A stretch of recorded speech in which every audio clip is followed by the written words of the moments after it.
It's been a while since I've posted any kind of throwing tutorial, and I think I owe my beginner's guide series a few more videos. And so this week I'll be covering 5 specific tips and tricks which, over time, have really helped with my making. Or they simply provide a small fix, a solution to the occasional mistake encountered.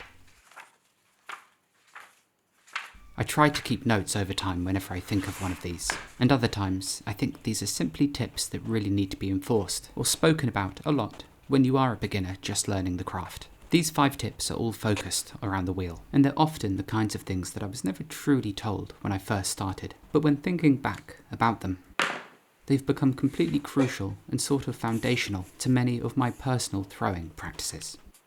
So let's start right at the beginning with proper posture and how to anchor your body effectively in such a way that it helps with the throwing and centering process. The first thing to realise is that this is going to be slightly different for everybody. The type of wheel you have, how tall you are, the condition of your clay, the types of pots you're making, and whether or not you have any pre-existing conditions or pain, all play a huge role in how you should sit and throw pots. Or stand, if that's something you prefer. I know plenty of potters who throw pots like that.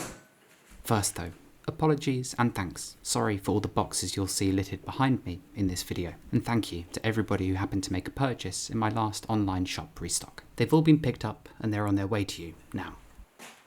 My preferred wheel at the moment is this Roder HMT 500. I've thrown thousands of pots on this, and it is extremely comfortable, and that's despite it having a wooden stool, which is completely adjustable as you can raise its height and change the angle of the seat itself. I always feel like I sit straighter when the seat is angled slightly forward, like this, where if it's perfectly level, you'll find you might have to lean forwards more when you're centering and throwing, meaning you're more likely to bend your back. If I'm making medium and small size pots, I like to sit so that my knees are sort of level with the wheel tray and the wheel head, but if I'm making taller pots, I will often raise the seat by a couple of inches. This is about as far forward as I'll ever lean, and I do actively try to keep my back straight if I can, whilst always keeping my arms anchored either in my torso or on the wheel tray itself. The goal here is to keep your body as stable as possible, whilst still allowing your arms and hands to move around freely without feeling too confined. And one thing that really confines your movements is when you lean over the clay like this too much. You end up pinching your elbows in place, and this limits your range of motion, which can actually make it harder to center, open up, and throw a pot. You may be able to keep your body stable whilst being bent over like this, but you never really want your head directly over the lump of clay, as this really arches your back, limits your movements, and in truth, with proper technique, you should never have to put yourself in this position in order to be able to center your clay. It's almost as if you're forcing it, as opposed to working in a way that's more comfortable and allows you greater movement. The opposite issue is if you sit too far back on your seat, as whilst it can feel more comfortable and your back is straighter, it detaches your arms from your body, which means you're less stable, and it makes it harder to brace your arms on the wheel tray itself. Yes, you can do it, but see how my elbows are no longer attached to my legs, nor are they tucked into my torso, which means to some degree, by sitting back like this, I have less control as I'm not bracing my body quite so well. So, the correct position is to move slightly closer with your legs open around the wheel tray somewhat. You'll also see that as I throw, in order to keep my neck straight, I often look in the mirror in front of me.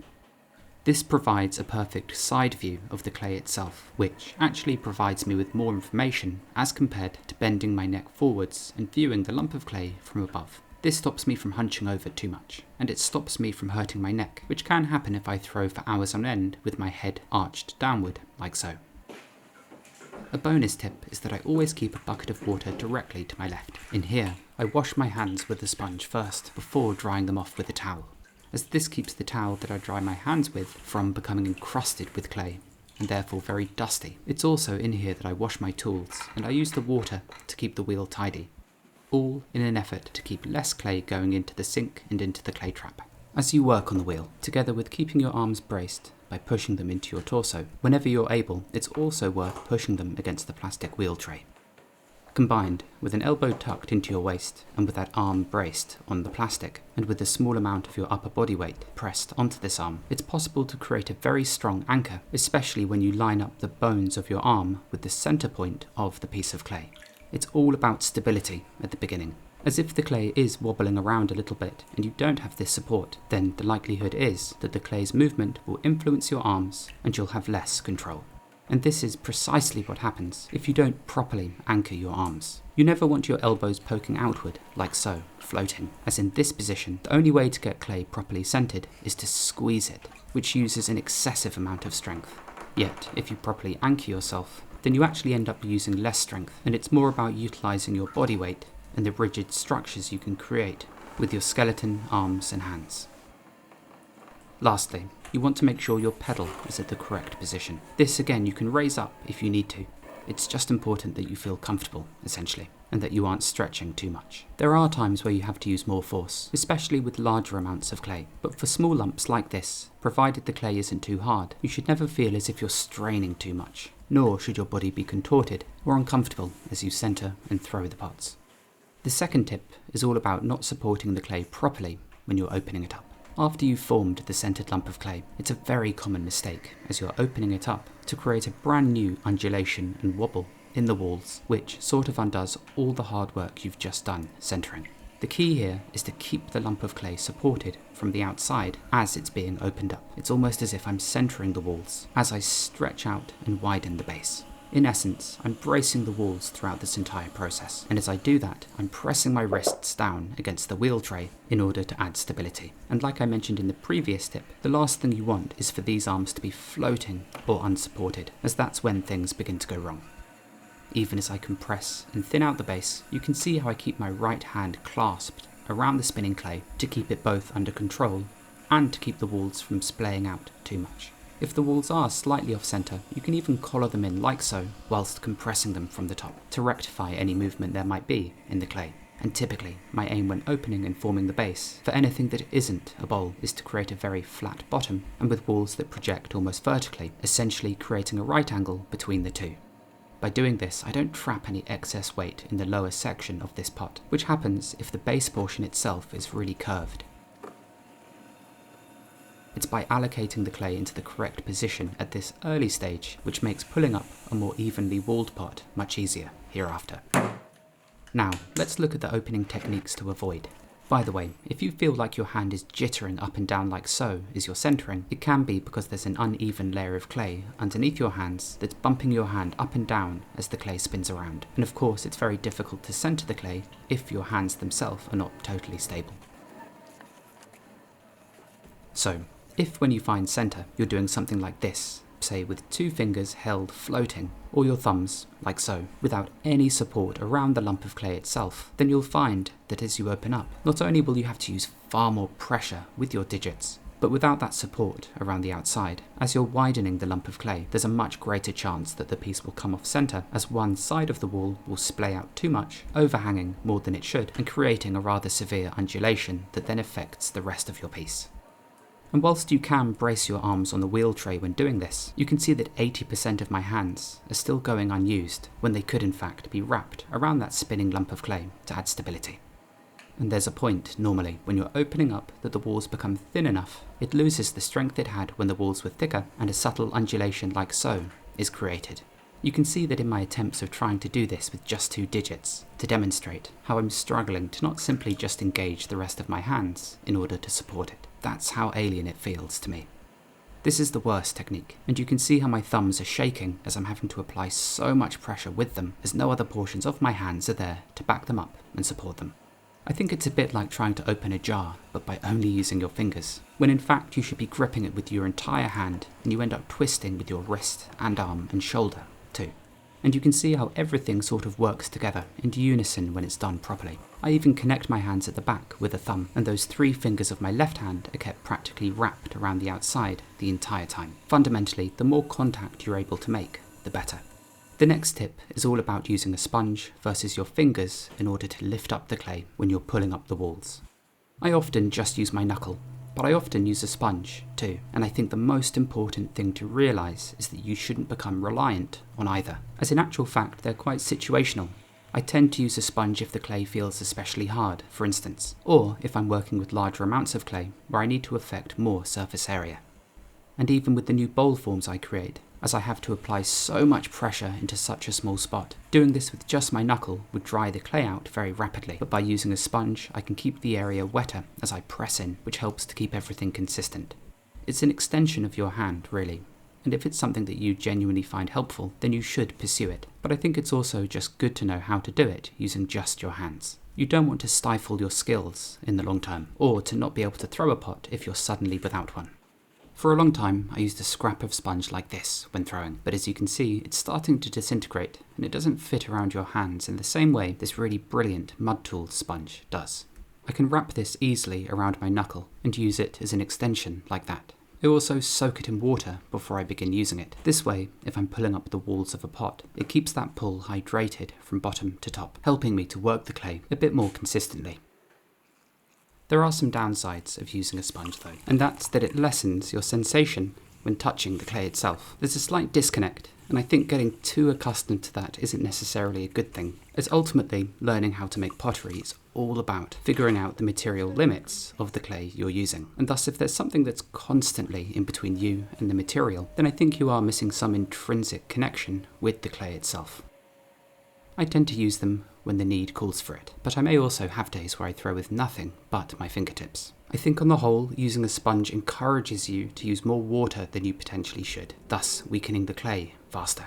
You tend to use less when you're using just your hands and your fingers, as slip ends up coating them, and thus you can continue to glide them up the walls of clay. Whereas with a sponge, as soon as they become saturated with slip, they can become very ineffective and actually stick to the pot as you're trying to throw it. There's also the fact that it creates a soft barrier in between you and the clay itself, and I've seen how this can develop a throwing style where you're actually using a bit too much pressure from the outside, as you get used to having to push through the sponge before you come into contact with the clay itself. The thing is, these are all easily negated if you then use a sponge occasionally, rather than it feeling like a tool that you have to use in order to throw a pot. Like I mentioned earlier, I think they're especially useful for when you're thinning out the very thicker masses towards the bottom, as naturally the walls are very thick when you begin throwing, and thinning them out can require a lot of initial pressure from the outside, which, if controlled poorly, often results in a band of clay coming off in your hands. I think the most common issue I've run into with beginners is that they often feel like their hands become dry too quickly when they pull like this. It tends to be the result of them either pinching with too much force, thus causing the slip and water to dry out very quickly, or they're taking too long to complete the pull itself, often dithering in one spot for too long, resulting in the slip on your hands drying out, before you're able to throw taller and find clay that's wet that replenishes this lubrication. I find it harder to use sponges when the walls become thinner, as at this stage, say with the pot you see here in front of you, I really need to feel that sensation with the outside hand to truly know how thin it is without that buffer of sponge in between them. The fourth tip is one that I've covered before, but I don't think I really discussed it properly. And this is simply how important it is to release your hand slowly whenever you're throwing. The thing is, when you're pulling up the walls or throwing a pot, you're often putting it under tension, and thus, when you release your hands from the spinning cylinder, if you do it rapidly, the walls themselves will suddenly relax outward, almost following your fingertips as they're quickly released. This creates an undulation in the walls themselves, and it creates movement in the rim that, if not corrected immediately, will only become more and more exaggerated as you throw. I'm all about the analogies with this today, but think of an aeroplane. When it lands, it doesn't just stop abruptly, which would result in a crash. Instead, it lands and coasts gradually. And to some degree, whenever I release my fingers from a pot, the actual detachment is a very soft motion, but thereafter my hands can speed up as I'm no longer touching the clay. And when you watch an experienced potter throw, it often just looks like they're detaching their hand very rapidly, when in fact they're either just letting their fingers come off and then they move their hand quickly, or, like I'll show you here, as I'm throwing the pot, I keep the vessel braced with my left hand as my right hand throws, releases and goes to get water. But as you can see, when I get to the top of the lift, I release my hands very gingerly. Whereas if you get to the top and suddenly release them, it imparts a distortion into the vessel, when in fact I should have come off very gradually. This way the soft clay walls aren't disturbed. And the thing is, this rule applies to every single step of making a pot on the wheel. And as you make, if you're continually letting your hands off abruptly, then these subtle undulations will eventually compound into much more significant ones.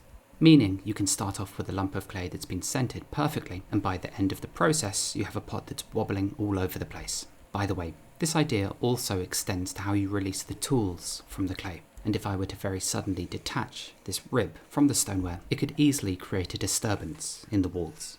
To throw a successful pot with as few undulations in it as possible is all about limiting the amount of unnecessary movement the pot has, and this is just one very common way that it's introduced. The final tip is one that I've started to use more and more recently, which is if the interior form of the pot I'm making isn't correct, say with bowls especially, then you shouldn't be afraid of correcting them at the throwing stage itself.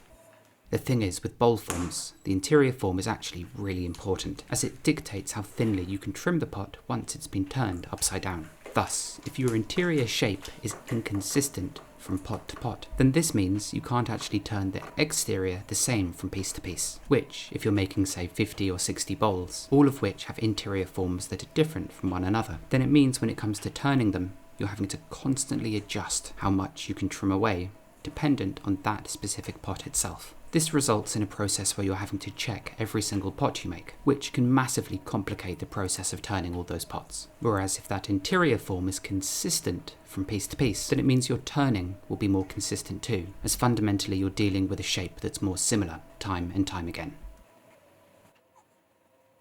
I often run into this mistake when I'm shaping the interior form, as with this bowl you can see that there's a slight divot in the middle. If this was left undealt with as I was turning the bottom, I would run into a region of clay that's thinner as I turn the foot ring from the underside. And so to fix this, I scrape away the slip that covers this section, and then I press in a very soft lump of clay, wiggle it around firmly, and then smear it in place. The reason I scrape away the slip is because if I tried to join this fresh lump of clay onto material that was covered in slip, then it simply wouldn't stick in place. I then compress this clay firmly down, remove any excess that naturally spills out, and I form the interior shape to match all the other bowls I've thrown with this form. This fix is easy when it comes to bowls, as you have easy access to the interior form. Thus, I don't feel too bad spending 30 seconds correcting the shape, but if it's a much longer process than that, which it can often be with a cylinder, say, then I will just typically scrap the piece and start again. The key with this is scraping away the slip before you attach the new material, and using clay that's soft enough so that you can easily mesh it with the form you're pressing it into. If the clay is too hard, you can accidentally create additional air pockets within the foot. You can also score and slip this piece of clay into situ too, if you feel more comfortable doing that. And I should say, this is something I do with this grogged stoneware, but I might not do it with porcelain, as I think it would be more difficult to join them together in a way where a crack might not develop. Anyway, those are the 5 new tips for this video. If you have any ideas of future topics you'd like to see me cover, do let me know. And please comment if you did find these tips useful, or whether you have a different approach yourself. Thank you for watching all the way to the end, and I'll see you next time.